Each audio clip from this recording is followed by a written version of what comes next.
Greatness. Greatness. Bow, bow, bow. Greatness. There are 2 times to be great: when you feel like it and when you don't. Welcome to the Renewing the Mind podcast. I'm your host, Pastor Tyler Sanchez. With me is my dad, Dr. Raul Sanchez. How you doing, Dad? I'm doing great. I feel as good as I did back in the day at NDSU, and we had a saying: those who stay will play. Those who play will be champions. Once a champion, always a champion. Let's go. There's the ring kiss. On this podcast, we teach you how to flip your mindset by talking through our 3 pillars: renew your perspective, move towards uncertainty, and find what's awesome about that in every situation. If you missed last week's episode, you can head over to wherever you listen to podcasts on and check out the latest episode, or you can head over to YouTube and watch the video version of this podcast.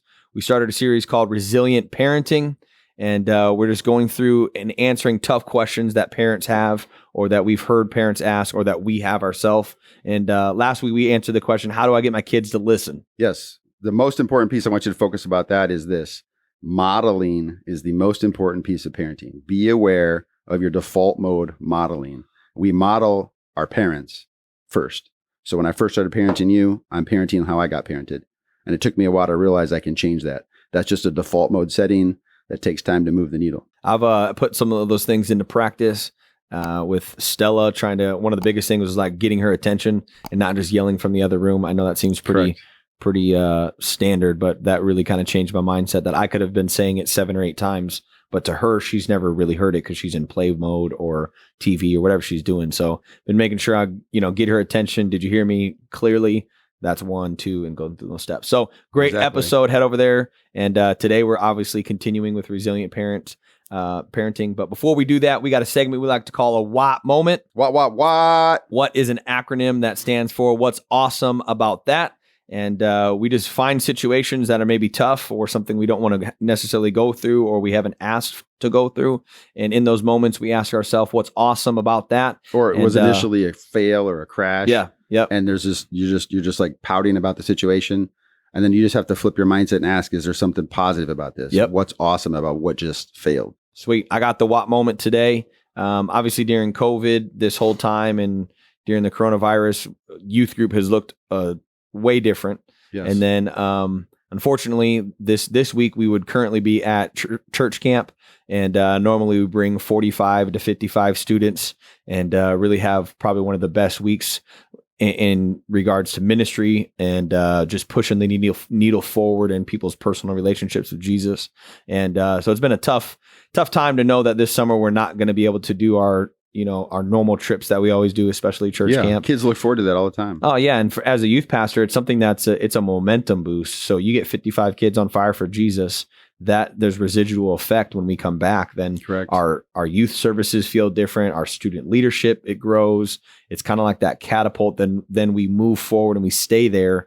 And then we keep growing from each one of those events. And so it's been a tough time. And then also our church decided to take off Wednesday night programming for July. And so the tough part about this whole thing is we're not doing ministry the way we've normally done ministry. But the Whop Moment is, so me and Alicia have been in full-time ministry for 10 years. And so when you put that in perspective, that every single Wednesday night for 10 years, yes. Granted a snowstorm, or we canceled for like if the 4th of July fell on a Wednesday. But pretty much every single Wednesday for 10 years, we've been putting on a youth service. And so during this month of July, it's been the first time where we've had several weeks in a row where we haven't had a youth service or a church activity on a night for 10 years. So you could be cooking for me every Wednesday night. It's been weird. It's really been weird. And so I'll bring my knives. You can cook for me. I mean, I feel like it should be the other way around. Like this is a time where so it's been kind of like an intentional or an unintentional break for me and my family that I guess you just don't really know you're in that crazy cycle all the time. But for us to sit home on a Wednesday night never happens. And then to do that throughout the week, every night we're coming home like, hey, we don't have anything tonight, so we're sitting outside and hanging out with the girls. And it's just been a refreshing moment, even though obviously if we could choose, we would obviously have youth service. But to take a month and take 4 weeks off on Wednesday night programming has the Whop Moment it's been really good for our family. That's awesome. Yeah. So you've circled back. I have a Whop Moment also. So I got a text from a Nah, buddy. I know what you're gonna say. Shout out to my boy Matt. This Thank is you, not Matt. it's not a wow My moment. boy Matt texted me and says, "Bro, I'm gonna decided to run this 5K. This should be a Wanat moment. What's not awesome and it's about 7 days away. I look at this. I look at the date, and I'm like, I'm in. You know, just real quick, just jump, and then figure it out. And then so really quickly, I just have to let go of my brain real quick. Like I'm not going to try to beat 30 because at first I was like, I'll beat. No, 30. you didn't say what he texted you. He asked you to run a 5K. Yeah, he texted me and said, "Hey, I'm running a 5K in Whiting, 4th of July. 4th of July, 7 a.m." And I'm like, just real quick, I'm in because I know it'll push me. And then I looked at the calendar. It's like 7 days. I'm like, oh, because in my head I thought, okay, I'll just have to run 10-minute miles and hit 30. As I thought about it, I'm like, I'll push myself too hard. Something could go wrong. And then I was like, wait a minute. The last time you ran the half marathon? I'll be another show. We ended up in the ER. I bonked hard, collapsed, dehydrated super fast. Here's the thing. So I texted everybody, the podcast group, and I'm like, hey, 5K, I'm buying. Who's all in right now? And then thankfully, Nate jumped. And then Ty jumped. I was hoping I didn't want to be the first person to say no. And then Bryce crawled in. So I was hoping Bryce would say no, and then I could follow Bryce's up with a no. But I'm Nate like, said, let's go. I'm paying right now. So I need your number. What's your size of your t-shirt? Dumb choice. So we got everybody a free shirt. And then, Alicia's in. And then Nate's fiance Tanya's in. And then before you know, we got a team. And I just kept texting him a new name, a new number, new name, new number, new shirt, new name. And the next thing you know, we're running this 5K. So what's awesome about that moment is, because I jump and I'm the leader, everybody else jumps. But then the backstory of that is we're taking pictures and hanging out. And Nate's like, this is fun. Let's make this annual. And then the other Whop moment is you call me later and you're like, Dad, what would it be like if we just got together and ran a 5K every single Saturday? Yeah, I think I was still delirious from like the sun.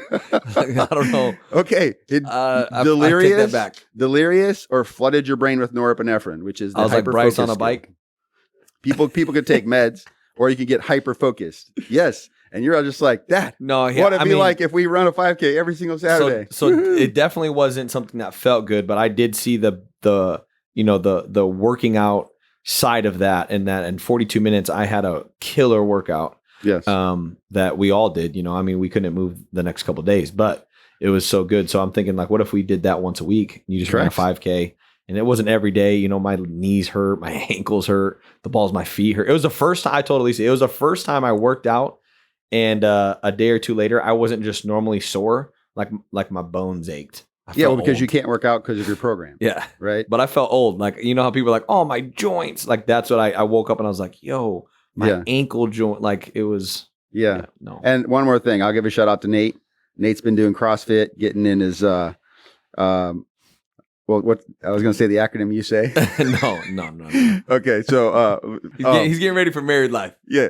All right. So Nate's getting ready for married life, and so I got to give him a shout out. So he's been doing CrossFit. So Nate came in first in the podcast team, and then me, and then Bryce, then Ty. But Bryce only beat me. Let the record state. Bryce only beat me by 40 seconds. But Tavian came in first as the group, but Nate was first on the team. Yeah.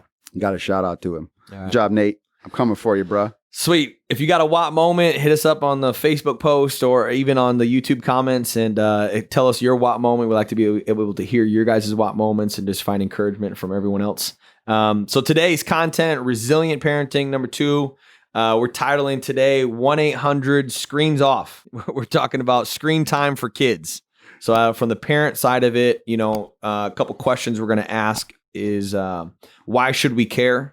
What's the brain effects, the mental health effects? What type of screen time should we maybe promote or not promote? And then what age should they start screen time? And then the next follow-up with that would be, and then how much time a day or hours? And obviously these are our opinions.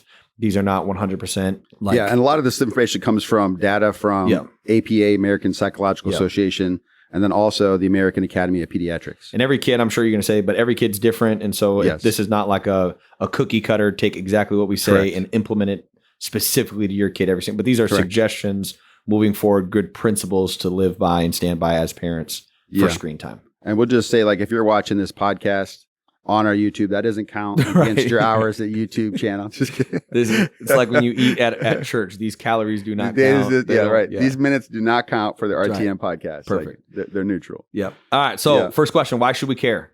brain effects, mental health effects. Perfect. So the number one reason why we should care is because our brains care. Our brains care. So in studies, when they put information auditorily and they put information visually, what happens is the brain does not shut off. So your brain visual center, the visual cortex, is always sucking in information. It's like a hose that's just sucking up water all day, all day, all day. So if you're talking to a kid and the kid's watching the screen, 100%, the auditory channel can be selective. It's like a dimming switch. I'm really listening. I'm kind of listening. I'm not listening. So we talked about that last week. The visual channel is 100% on. So if Stella's watching something and you're trying to talk to her, she's dimmed down the auditory channel. So what tends to happen to people, especially children, they watch a video and they might be teaching a really good message, but they're watching people do a booty dance. They're watching people, posing, doing whatever. And when they leave, they didn't really pick up the auditory message. They picked up 100% of the visual. So it is super important for us as parents to make sure we watch what they're watching. A lot of times we'll look to a song and we'll say, hey, what's the lyric say? And when a kid tells you, like, I don't really pay attention to the words, they're really not. Because in the moment, they're just sucking in 100% of that video. What the people are doing on what the they're video. doing, how they're rolling, how they wear their hat, how they sag their pants, whatever it is. The gear they wear, Valencia's really paying attention to gear now. Before it was just like, I like those shoes. And now she's like, what kind of shoes are those? Do you know what I mean? I never really raised her on brands, but that's the thing. She's not paying attention because like the YouTube channel she watches, people are, probably got sponsored by brands, right? Yep. That kind of stuff is so important. So why should we care? Number one, the kids' brains care, our brains care. So pay attention to this. If we want a kid to have a lesson, we have to make sure we pause the video, talk through the video at the end, circle back and make sure they know what we're talking about, why those messages were important. Otherwise, they walk away and just hold the pictures. Okay? Yep. Number two, think about this. A picture is worth 1,000 words. We've all heard that. It's because it's true. So now imagine I'm scrolling and I see pictures. Okay? When I see a picture, I'm not going to pay attention to the words in the text. Those are adults. If you pay attention to kids, literally they have a one-line caption. And the more compact that caption is, the more powerful it is. That's what kids like, especially even college kids. We, or especially me, like Tavy always says, I write a book. A book. Okay. I'm just saying, mate, it's a paragraph. Your descriptions are books. Okay. Because I'm if like, it says see more, I don't read it. Don't click. No, I don't do it. I'll work on it. The Cliff version. But I agree. Go ahead. Yeah. Okay. So the kids don't even pay attention to that. Again, some adults apparently, or my kid. I'm just saying, big kids. But everybody just sucks in the picture. Now, here's what's crazy. Valencia is 10. She's at this stage where we'll post a picture and she just says, let me see it. And she just takes a quick glance and she's good. And I love that because a lot of kids her age, a lot of kids who are hooked on social media, they'll look and look and look and look. Nope, none of them. Do it again. Look and look and look. And then everything has to be just right. Their face, their pose, their whatever. And then they go to the filters and they do up these pictures so much. And the reason is that's because they care so much about the picture. They're not looking at the totality of the message, the picture plus the words. They don't get it. Like we're looking at the picture and the words, he ties in a meaning. Okay, that's adults. And those are people who really pay attention to words, like wordsmith people. Otherwise, everybody who's not even paying attention looks at the picture and they're like, look at that dude's zit. Or like, her hair's blowing the wrong way. Or like, that's so fake filter. Why are two hairs sticking out? They analyze those things so much. Now, the picture's worth 1,000 words. Now, think about this. If I'm a little girl, 10, and I'm at home and I'm scrolling Instagram and I see a bunch of what I see beautiful people, I'm going to run to the mirror and try to fix my hair and, get my eyeliner and do whatever. And I'm going to try to see if I can get that look, and I can't get that look. So now that picture has burned 1,000 images of rejection. And this is why social media wrecks kids, right? So we talked about before, 5 hours of social media, they're at 40 to 60% more likely chance of being diagnosed an anxiety disorder or depression just from social media. And it's because of the reasons you just said. Yes, correct. Yeah. The third thing, our brains are pre-programmed, and our number one pre-programmed brain is to self-protect. I promise you, when I saw Matt's text and he's like, I'm running a 5K Saturday. Do you want in? I was like, do I look stupid? But I have to fight that. My first thing to self-protect is like, I'll look stupid. I ain't going to hit 30 minutes. You'll end up in the ER. I'll end up in the ER. I have a knee injury from tennis. So I'm like, I'm going to be freaking running on my knee brace. Like, I was just like, and then I have to step back and be like, I ain't trying to impress anybody. I'm in. And I just stop the train as fast as I can. I'm in. Okay. And here's what happens. People don't do that. So now if I'm a kid, I'm looking at the pictures and I see these perfect faces. I try to mimic that, or I just instantaneously look at it and says, I can't do that. Okay. So now my brain programs the connectivity channel. Your brain's always making social connections. If you open up your Google, hop on anybody's computer and start typing in a few words. Like if you typed in CAB, on my computer probably pop up Cabela's, or SC Shields, right? Because on Google, it knows the connectivity channels. And then once I'm done with that, it'll throw me a couple of more pictures, like on Netflix when it says people who watch this movie, more likely to watch this movie. Like this. Okay, those are built on social networks, right? Our brain is the number one reason we have Windows. Windows is modeled after neural networks in the brain. So if I'm looking at pictures and I see people who are doing CrossFit, see people doing, triathletes, stuff like that. And I'm just like, really? I struggle to run a 5K. So now I get off the phone and I'm walking around, my brain's kicking out cortisol, the stress hormone, and I'm feeling really bad. And because I'm feeling really bad, I don't know what to do. So I'm going to make myself feel better. So here's where it gets nuts. So now I'm going to go, if I'm an adult, drink a beer. I'm going to get wasted. I might smoke something. I might look at porn. I'm going to do something to make me feel better because I'm crashing. As a kid's going to go do something stupid. Send hey, give me a picture to, a bad picture from a friend, or look at bad things. Do something for or put on a swimsuit or something sexy and post a picture and like, hey, who likes me? Because if I'm crashing, I need somebody to rescue me because I just got rejected. But nobody speaks about these engines and nobody knows that they're internal. Okay. Now, one more thing, and then we'll talk about it. Because the brain is pre-programmed to self-protect, and because the brain's neural network engine is always on, it's making social connection. So if I'm looking at your page and I see you golfing, I'm like, dang, I can't golf with Ty no more, Like, but hey, I can golf with Bryce. I'll feel better if I golf with Bryce. My brain's always clicking, right? Now, if I look at you and I can't fit, look at Bryce, I can't fit, look at everywhere else, I can't fit. So I hang it up. I go and I'm feeling bad. My brain's always making conditioning connections. My brain knows social media, I feel terrible. That's bad for me.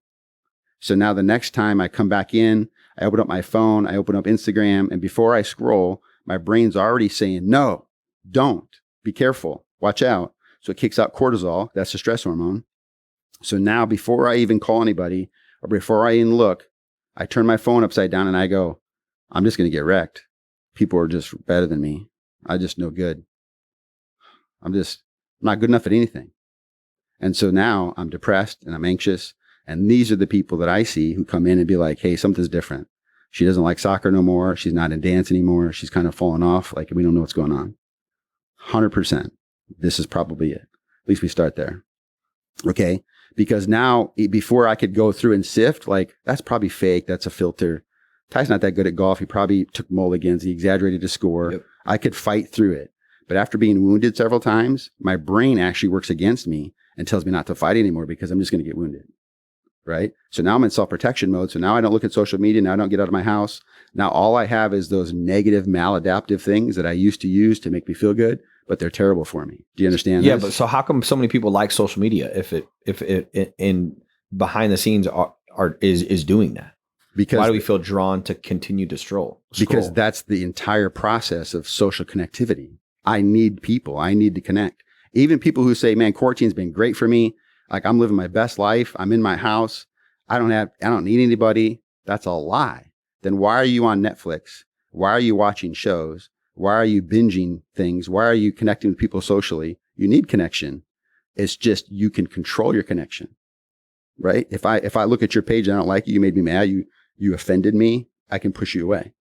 If I'm in a group with you and you offend me, I'm going to get weird. I'm going to start sweating. Get up and leave. I can't, or if I get up and leave, you're going to come up and say, hey, what do you need something else? Can I help you? And you're like, yeah, if I can punch you in your freaking face, like, you can't say that.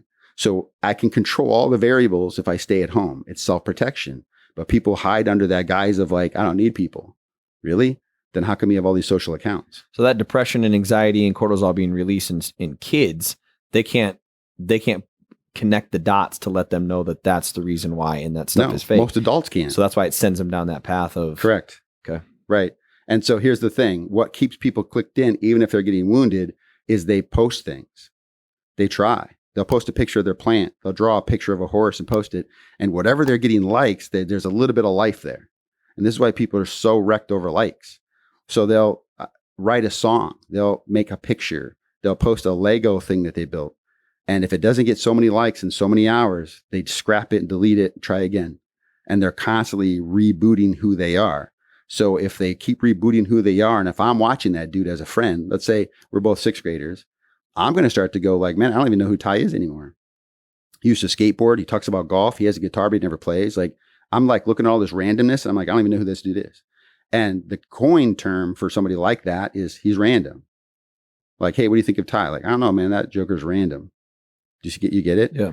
Okay. So the same thing that keeps us going back to social media is the same thing that keeps us trying to post and trying to be there, because they're getting wrecked because they're seeing perfection in other people, which then internally drives them to want to post perfection to get the same likes that they're seeing from other people. 100%. It's like a and vicious because cycle. they can't get perfection, they keep rebooting who they are. They keep trying. And because they keep trying and rebooting who they are, they never attract their genuine tribe, their authentic tribe. And that starts in all ages. All ages. Like, you know, and some kids will just bounce. Like Valencia will go from a bike to a scooter to a skateboard. You know, she kept Terrence's longboard, and she likes to longboard right now. And she's got some cool tricks. That's just normal kid stuff. She's just kind of flowing through. Just trying to figure out what she likes. She's just kind of bouncing. But if I'm bouncing because I'm running, I'm bouncing because I'm hiding, that's a terrible, terrible trap. Because the number one way we all find our tribe is we just stick to who we are. And the more we stick to who we are, I naturally attract them. I talked about that deal where I met the Canadian guy. Oh, yeah, being authentic. Being authentic, like just because I have a bow hunting shirt. Yeah. So I made a connection just because we have 2 bow hunting shirts. You know, a Caucasian dude from Canada, a Mexican American dude here from the United States. Boom, like best friends. Yep. Okay, that's because he's authentic, I'm authentic. We talk about hunting. It's that quick. But if I didn't know that, like I'm wearing this bow shirt, nobody's giving me attention. I'm like, man, I'm gonna put it down. Okay, and if I really am an archer, then I lose my sense of self. And I'm searching and I'm finding and nothing. And now I'm depressed because like, I don't even know why I'm here. Is it even worth it anymore? Or on the other side, let's say you wore a shirt that you have nothing, like maybe a guitar brand. Someone comes up to you like, oh yeah, you play, and then you're lost because you don't really play guitar, but you're trying to fit into something. That's me when I tell people like, oh, I got a guitar and I try. Like, oh really? Like, what kind is it? Is it a Les Paul? Is it? I'm like, it's blue. It's a 6-string acoustic, I think. Like, that's, you know, so I get it. Yeah. Because everybody knows I'm fake. I think all that starts at least for Stella at 4. The other day she watches a YouTube family and she's like, Dad, I wish we lived in California. I'm like, you don't even know what that means. I was like, where's that at? She's like, I don't know, but that's where this family lives, you know. Yeah. She's like, they have a pool and all that stuff. She's like, I wish I could do that. So it's like she knows that our life is different than their life. And she sees that with, you know, kind of envious of the way that they can live. And she thinks that it's chalked up to California.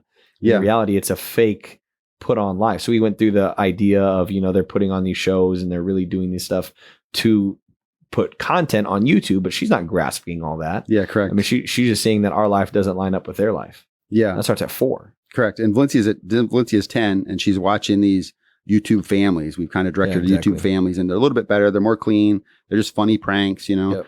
And so she can see when they had this contest to see who can keep on high heels, a mom, a daughter, and a son. They all 3 picked a pair of high heels, and who could dance the longest in Walmart without losing your shoes. Mm. And you could kind of see just in quick edits where they hand the camera off. And Valencia was like, oh, so he was filming. I'm like, yeah. So the daughter's dancing, the son's filming. Okay. The mom's taking a second angle on the camera, and then they switch cameras up. And so I just showed her, like, that's just like me, you, and mom with the camera. And she's like, oh, like I don't know if she thinks they travel with a whole team like from ABC or something, you know? Yep. And it's just helping her to flip back around behind the camera, look behind the camera. And you realize they're just people with filters and editing. Yep. And that's helping Valencia to understand it always doesn't look that way. But she's 10. What do you do with a 4-year-old? Yep. What do you do with a 2-year-old? And this is what we'll talk about this in the second half here. But this is so important. So what I want you to do is like think about this like from teens that you work with, you know, as youth pastor.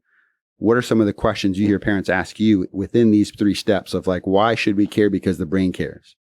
Yeah, but I mean, you already hit on it. The biggest thing I push and we see all the time is the comparison trap. Yeah. You always will find someone better than you, and you always will find someone worse than you. Right. So you either have an inflated understanding of who you are because you found people that are less than you, right, or you have a deflated self-esteem because I find someone better than me. Correct. And we just got done talking about this right before the show that, I saw this house and it was massive and amazing. New 30-something-year-old owned it.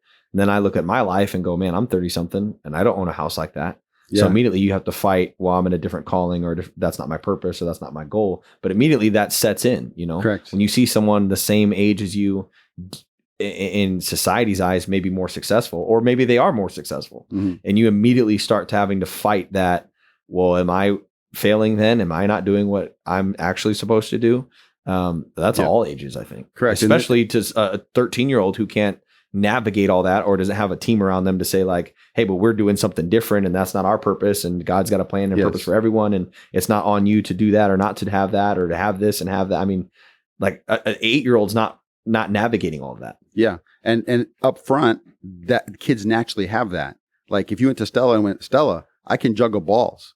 Stella would look at you and be like, I can dance. Yeah. Switches it immediately. She has a Whop moment instantaneously. Okay. Yep. What happens to us as we grow up, see that we lose that fight. We lose that Whop moment, flip it upside down and ask the question, what's awesome about you not knowing how to juggle, but you knowing how to dance? Flip it upside down and ask the question, you're 30 and don't own a mansion, but what's awesome about your family and the call you're running, right? So we would then compare families in the sense of, okay, we don't know about that dude's marriage. We don't know about that dude's relationship with his kids. We don't know if he's dropping 80 hours in the office. We're not sure. But don't get into that trap because you get stuck somewhere. Yeah. Okay. The idea is to flip it back and be like, well, I'm 30 and my game right now is.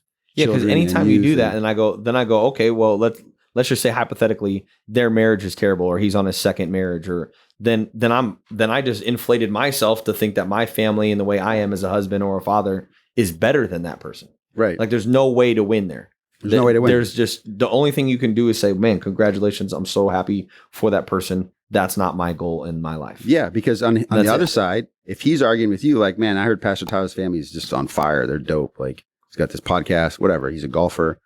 And then somebody else say, but bro, look at your house. He's like, seriously? He's like, but dude, you got your college kids. Their college is paid never for. Works. It never works because you win in an area, but you're still broken in another, and your brain sees that incongruence. Yep. The idea is you have to do your climb always to keep you focused on your goals. Yep. And that's difficult for kids to do, which is that's difficult for kids to do. So we have to construct an environment so they don't get stuck, they don't get lost, and we have to protect them because they can't protect themselves. Leads us to the next question, which I get a lot too. I'm sure parents are wondering what types of screens. So we kind of went into social media. Yeah. But just to quickly talk about like video games, ABC learning type stuff, Leap Pad stuff for little kids. What age kids play Fortnite, Call of Duty? Gotcha. Some of those mature games. Let's just talk about types. So like there's really main 4 types. Like there's low quality, high quality. There's interactive or a passive and interactive. Okay. And then there's learning and creating. And the learning creating channel you can do all day. So like, just so you know, like video games have a ranking of how bad or how damaging they are to the mind. And it's really because of how much passivity they create. So most video games, they have an engine where like, I can't climb on top of this building because the engine won't let me. I can only go in through this door, right? Yep. So it kind of forces me down a channel. Games like Minecraft, they score a 0 on that scale because you can play them all day because you're creating. It's a free especially if you're in creative mode. And if you add a friend. So now you're creative mode. And when you socialize that way, they're called pseudo socials. So like me and you, or I'm in a character mode. I talk to you in your character mode. They're pseudo social. So they help. They don't match this, but they help. Yep. So like with our boys, with Minecraft, we didn't have a lot of limits on Minecraft, especially if they're playing with friends. You can create your whole entire world. You create your whole entire world. Possible. Correct. We've always limited video games. And just throw this in here really quick. It's not true that violent video games creates violence. That's a fallacy. In the research, violent video games create a loss of altruism. What does that mean? That means I'm less likely to help somebody in need because those violent video games prove that like I can shoot you, steal all your loot, run you over and get to my next spot. So it breeds 100% of selfishness. So if I'm walking down the mall, and they've actually done this in streets of New York, where they have an old lady who's an actress, trips and falls and spills groceries, and dudes walk over the top of her. And then the cameras catch him and say, hey, we want to ask you some questions. We'll give you a gift card. And then in there, they do fill out a scale, all kinds of stuff like, do you run track? Do you play baseball? Hey, do you play video games? What kind? And they find out that those kids who play violent video games they step right over a lady who fell. Don't pick up her groceries. Don't ask her for help. People who play creative games help her, get her help, call 911, whatever it takes. Yep. And so that's the number one. So it doesn't breed violence, but it does take away altruism, which is, that's what we have in our country right now. Nobody cares about anybody. So that stinks. Okay. So the video games, when we talk about social media limits, we're talking about low quality and we're talking about passivity. So low quality would be a video that if your parents walk in the room and you hide it and change it, that's a low quality video because you shouldn't be watching it. If it's a passivity video where you're just watching like a TV series where you're not learning anything, like just think of any series that's just a normal TV show. Yep. That's called passivity. So it's not low quality, but it's passive. When I'm sitting there, everything drops and I'm less likely to create because I'm waiting for everything to feed me. So this is a correlation, but like people who go to church and say, hey, I'm not fed, they're in passivity mode. They're not actively seeking their own stuff either. Yep. And so they're just waiting for everything to be fed to them. And so those low passivity pieces, low quality and passivity, those are what we don't want. Now, interactive would be like we're all watching a cooking show. And interactive is you pause it and say, Stella, what kind of vegetable is that? Yep. That's interactive. Did you see how they just did that? Did you see how they just did that? They used butter on toast. Do you like butter? Like you just talk through. That's interactive. We're watching a tutorial and we're talking about it. That doesn't count as low quality. Okay. Then the highest one is creative content where you're actually creating like videos, editing. That's social media really, but you're creating. Or screen time for sure. Or screen time. So you're actually creating. So when we talk about limits on game time, limits on social media, which is we're going to get into right now, we're really talking about the low quality and the passivity because those are what wreck the brain. Okay. Okay. Brings us next question.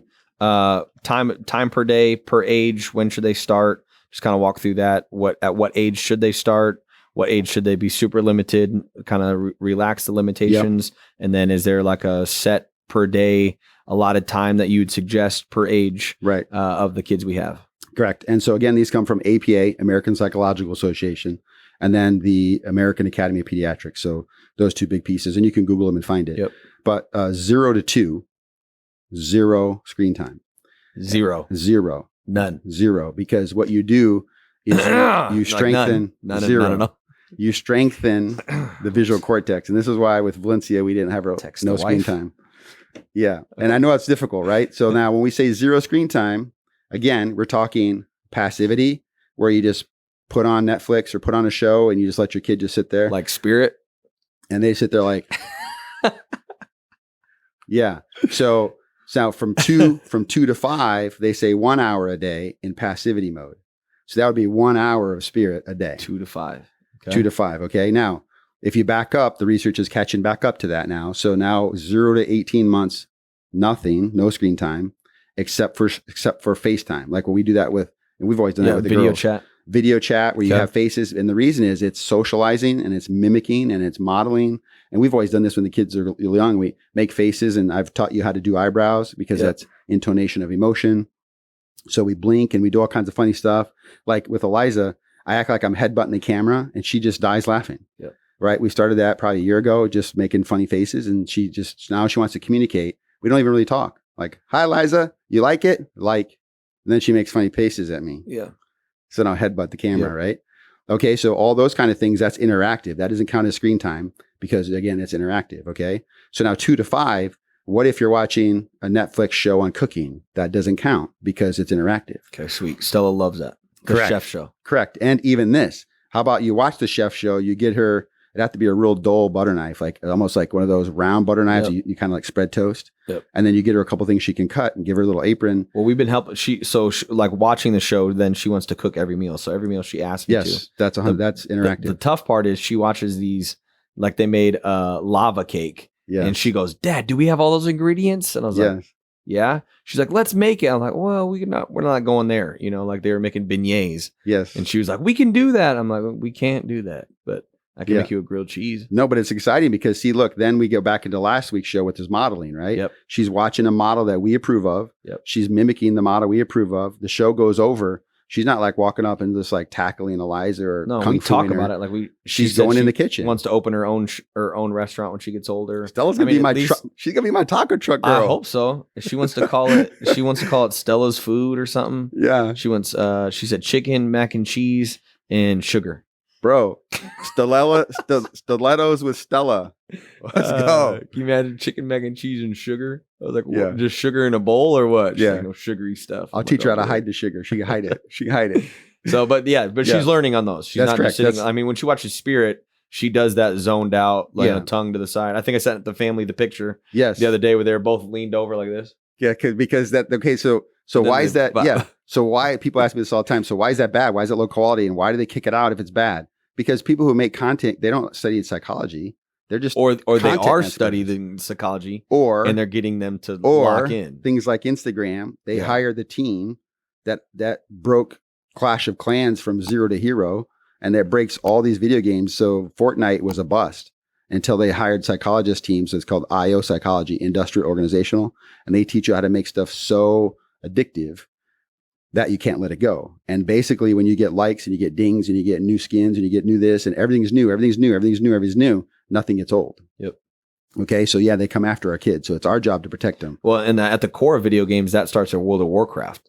World of Warcraft invented daily tasks Yes. that force people to hop on to get rewards. So Correct. if you're behind and you miss 4 or 5 days, then you're behind in your daily tasks and Yes. you'll never be able to retrieve it. Yeah, so And World of- Fortnite has done that. World of Warcraft was the first team that hired a team of psychologists. And they figured out once you beat the game under like a warlock mode, I can come back and start the game all over as a hunter. Now knowing everything I've dropped, learned all the process, now I can come back and own the game, because even though I'm level 1 hunter, I'm level 100 in mindset because I've already beat this game Yeah, once. you got different And characters. so all now that. you Yep. get it, and it just doesn't get old. All right, Just so you know, 5 on. Okay. all those adult type games, I deal with people who are getting divorced because they're gamers. It's mad. A lot of those, like you said last week, the neural pathways are set and started yes, at this young of age. correct. So it's our job to protect. So it's bigger than just like, oh, that's not good. I mean, It's bigger than just a screen. We're talking brains. and you're talking about setting up a brain to be functioning that way at 35, 40. Absolutely. Because Absolutely. last week we discussed that their personality and their brain is what 60% created by the age of 4. What was the stat? Yeah. 60% by age 4. Yo. Yes. Okay. And so All right. that's the personality. So, okay. After 5. So after 5 now, and this is what they used to be time limits. Okay. Time limits, and people get wrecked on the time limit. So I'm not even going to talk about that. You can Google that. I want to get into deeper things. I want to get into like, how do we at 5, so they're called school agers, like 5 to 11 when they get into middle school. That school ager, we should be directing learning time. There is a difference between learning time. So get on like, it'd be like Khan Academy, where you're learning how to do math, or you're doing flashcards in math. And some of those are gamified where I can get points and I get rewards and all that kind of stuff. Okay. So just things like, 20 minutes a day of that. And then what we try to do is 20 minutes of that boosts you more time on YouTube. And with the YouTube stuff she watches are pre-approved shows, and they're all on how to create content. Valencia They're is not the low quality passive. not low quality passive. She's learning how to how to film, how to work cameras, how to use mics. She wants to get into the filming side, the video tech side. She sees you guys, and that's modeling. Okay. And I can't stress enough how much that modeling. So, we had some trouble downloading the podcast, uploading it, I should say, on Monday. So it loaded late. Awesome. So it loaded during my workout time. So I'm downstairs on the rower while we're watching, and Stacy's like keeps turning the TV up because I'm loud. And then I hop off the rower and I'm doing my weights, chest and dumbbells and stuff. And I didn't pay attention to it, but all of a sudden I see Valencia coming to grab me weights, and she's working out with me. And I look at Stacy and I winked at her, and I'm like modeling. And she's, tries to be sneaky and always take a picture of her. But that's exactly how it is. She just came down with, I don't know, a bowl of food. I don't Saw know what you it was. doing that and then decided to do it too. Saw me and then hopped up. And that modeling engine, you don't have to say a word. Okay. I was listening to a pastor who talks about his kids have 0 screen time, and they don't even ask for it. They don't ask for an Xbox. They don't ask for YouTube. They don't ask for it. And in his description, he's like, my wife and I they try to read a book a week, I think is what he said. And he's like, my wife reads more than me. And he's like, and our kids, they just fight over books. We've never had to say a word about social media because it's modeling, right? That's and he was like, amazing. so I don't know if he just got blessed with great kids. He says, but then again, they just see me and mom read. And that's 100% of the modeling engine. Yep. Okay. So be careful. Okay. So with those kind of age kids, the idea is 1 hour of that dead time stuff. So like Tavian likes Grey's Anatomy. I don't know actually what Terrence's show he's watching right now. I mean, they're 19. They've already got most of the pathways down. I'm not trying to police that. Late high school, I'm not trying to police that. So what we've always done is like, think about how liberal the languages are. for age limits on kids. So a video says 10 and over, that's super liberal age. So I'm going to stick to it because it's liberal. If it's a conservative thing, okay, I can break it because they're conservative, right? You should wear a helmet until you're 30. Like that's choice once you get to 18 kind of, right? Yep. Okay, because it's conservative. So when you know this, growing up, like we don't let kids go to rated R movies and stuff like that until they hit an age. So no PG-13 until you're 13. No rated R until you're 17 and you can make that decision. And then so you start making those own decisions because while you're young, I'm going to protect you. When you get older, I want you to start to have some questions to yourself. Okay. And so there has to be dialogue on why that show's good, why that show's bad. And so as kids start getting into that school ager, you could do this like, hey, I want to watch this show. And you think, I don't know if the show's good or not. Watch a show, watch an episode. I can't think of the show, but Stacy and Valencia just started watching a show or maybe a series. And they, I think, got into the second episode and they showed some bad scenes. And so they just stopped. And then we had discussion. And Valencia's like, well, yeah, because they were already kissing and stuff too early, I think. And so I said, well, ask mom. So you just circle back. Like, Learning moment. What's the learning moment? Yeah. Why do we do this? Okay, so as they get older, it's not time limit. We go back to still the same time of school agers and older. Here's the language. 5 hours or more a day of dead time, which is the passive. They are 8 times more likely to be diagnosed with ADHD. 8 times. So the more passive you have a kid on a screen, the more likely teachers are going to say, hey, this kid struggles. The more likely the doctor is going to put them on a checklist. Okay, then they're going to go see a psychologist and get tested. Yep. That process is bad because what I know is how much has this been happening? And if a parent say, well, he's been watching it all his life, he's probably going to need medicine and some testing because he can't fight out himself. If I know like, well, since quarantine, he's really just falling apart. So now I know it's more of a learning game. He's learned the wrong way. We got time to fight back. So we try to put in an exercise program, a sleep program. Yep. And so that's what I want you to kind of focus on from here. So that was the screen times. That was the type. That was how much per day. You kind of went over it a little bit, but is there a way to monitor it, to watch it? Like, especially I'm thinking more like high schooler and up. I know you said that there's not a limit, but it's statistically it's bad for them. So how do we do that? I mean, at 17, can a kid just play Fortnite all day long every day? I mean, during the summer, do you suggest it? Like, what's the parent side of it to be able to take it away, to use it, to punish it, to monitor it? I mean, do you tell that kid that like, hey, you're more likely to be depressed and anxious if you do this? I mean, Yeah. So we have those talks, and I actually show a picture in the clinic. I'll show some brain pictures of what it does to the brain, how it moves blood flow from creativity to passivity. And now why is it important? Okay. You put that kid on a football field, you put that kid in a soccer field, and direct correlation between how much time they're watching and playing video games, they start to lose their creativity. So they don't have spin moves anymore in football. They don't know how to hurdle. They just run to the play like they're just passive. They just, go here. I'm just going to go here. Because in video games, everything's created for you. Everything's created for you. I have an alley or I have an opportunity and I just take that opportunity.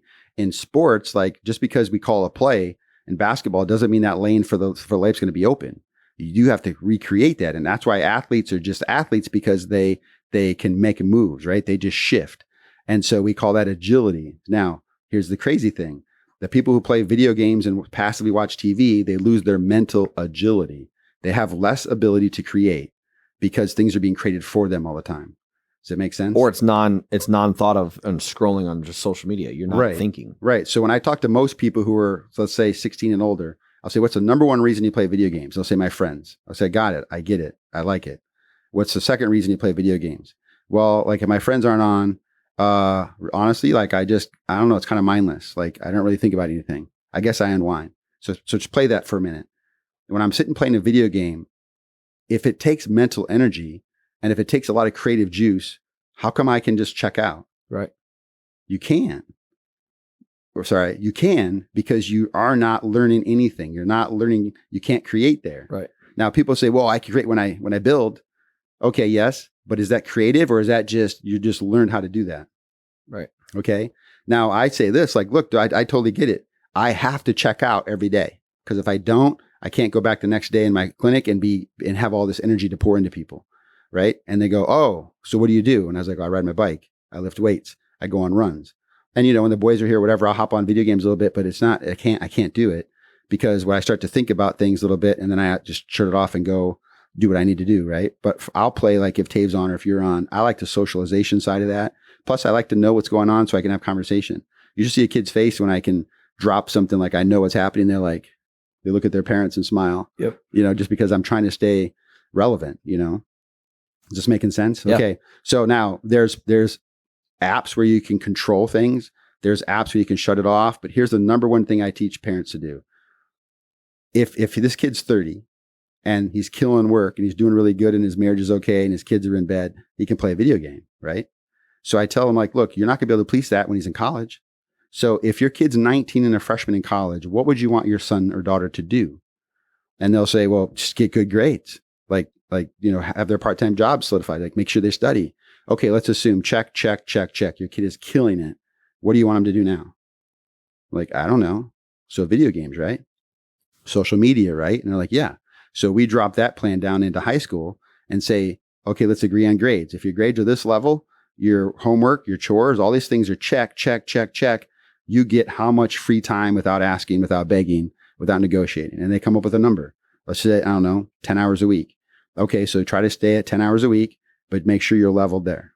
And when a kid falls below, the parents take it. A kid gets ahead, then they can get bonus time. Yep. When you put it on a kid as an incentivized piece, that's no different than, again, me working in a business and I'm coming to you as the boss and saying, hey, how many mowers do I have to sell to get that level bonus? Yep. I can stay coasting on this level and just get my base salary, or I can work hard and get more. Because it keeps them firing in all other areas of life. Yes. And the video game isn't just something I come home to do to hide. The video game is something I do as a reward.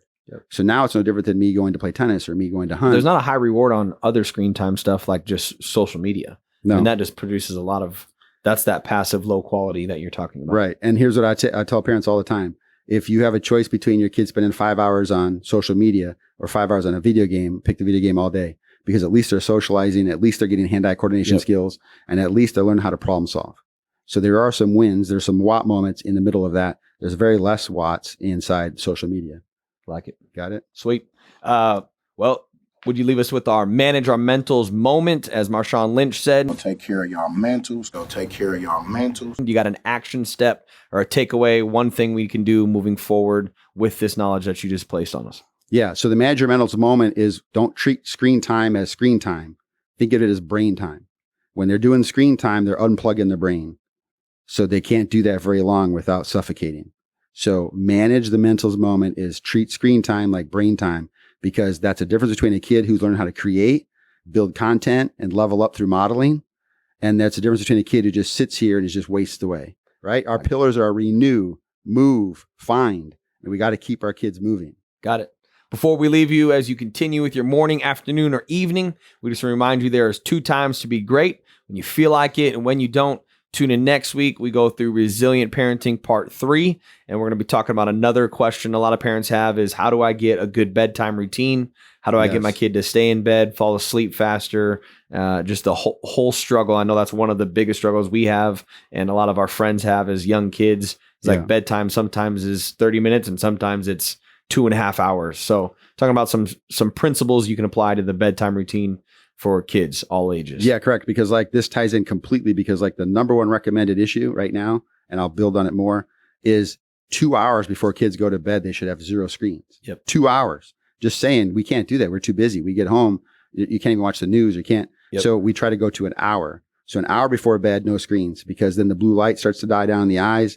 They start to slow down their heart rate. They start to process information, fall asleep. So let's just think about that for next week. Next week will be a good one. Also, hey, we started a social media platform for Renewing the Mind podcast. Let's go. So go follow us on Facebook and Instagram. Like the page. That's where we're going to be pushing all of our content for the shows. Post Ty's run. Moving forward. Don't post my run. Post Bryce's run. If we talked about anything on any level, leave us a review wherever you're listening to this podcast. It helps the show. And also, if you're watching on YouTube, give us a thumbs up, subscribe to the channel, and ring that bell. And then leave us a comment like we ask every single week. Any thoughts, questions regarding this show or any show that you've watched, and we love to hop on. Now that we got the social media platforms, also leave a comment on the posts and or post the your clips. Whop moments. Yeah, give us a Whop Those are moment. motivating. I love it. We love to try to get this more interactive outside of the show hour. Renew your perspective, move towards uncertainty, and find what's awesome about that in every situation. We love you. Peace. I had to realize what's inside of me. For all of the people that lied to me. For all of the people that said I would fall off. Oh, boy, what a time to be alive. I wrote this for everyone, feel like they counted out. You need to look in the mirror, tell yourself it's time to be who I am now. Greatness.